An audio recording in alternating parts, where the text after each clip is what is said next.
मशहूर TV actress Jasveer Kaur Star Plus के hit Shri Anupamaa में देविका के किरदार से दर्शकों को मंत्रमुग्ध कर रही हैं। स्क्रीन पर मिले सक्सेस के अलावा जसवीर ने हाल ही में ब्लैक मैजिक से लेकर एक चौंकाने वाला खुलासा किया। इसके बारे में उन्हें लगता है कि इसी कारण से उन्होंने सीरियल को बंद कर दिया था। शुभजीत घोष के साथ एक खास बातचीत में उन्होंने इस घटना पर बात की है, जिससे उनके फैंस चौंक से गए हैं। उन्होंने दावा किया है कि उन पर काला जादू हुआ और कहा, एक घटना घटी, मेरे बाल काटकर जमीन में गाड़ दिए गए। मुझे नहीं पता, पर्दे के पीछे कुछ बड़ा बदलाव हुआ था। मैं सोच रही थी ये कैसे हुआ। मेरी नींद बेहद ही सुकून भरी होती है, इसलिए किसी का यहाँ तक पहुँच पाना मुमकिन नहीं है। मेरे बाल वही कट गए थे। वेल इतना ही नहीं, अगले दिन जब मैंने अपने बाल बांधे तो एक जगह से बाल गायब थे। सिर्फ कुछ लटे नहीं बल्कि बालों का एक पूरा गुच्छा गायब था।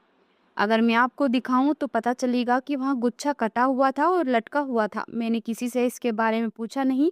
मेरा भाई काम पर गया हुआ था और एक महिला ने उसे बताया कि मेरे बहन के बालों का इस्तेमाल किसी रस्म के लिए किया गया था। मुझे जरा भी अंदाजा नहीं था। सीआईडी में अपने व्यस्त शेड्यूल के बारे में बताते हुए जसवीर ने आगे कहा, लगभग 2 साल बीत चुके हैं और हर शुक्रवार और शनिवार हम लगातार शूटिंग करते थे। रोजाना लगातार 31 दिनों तक। कभी कभी मैं कहती थी, प्लीज मुझे कल एक दिन की छुट्टी दे दीजिए। अचानक मुझे ऑफिस में बताया गया कि मुझे शो छोड़ना होगा। उन्होंने आगे बताया कि हालांकि टीम कभी कभी उन्हें शेड्यूल के अनुसार काम करती थी, लेकिन सेट पर बदलाव हो जाते थे। जसवीर ने इस दौर को अपने अभिनय करियर के सबसे अनिश्चित और उलझन भरे दौर में से एक बताया है। फिर भी उन्होंने दृढ़ संकल्प के साथ आगे बढ़ते हुए नए काम की तलाश जारी रखी। इतना ही नहीं, एक्ट्रेस ने इस भयावह और समझ से परे अनुभव पर बात की, लेकिन पुष्टि की कि वहां अब सुरक्षित है और खुशहाल जीवन जी रही है।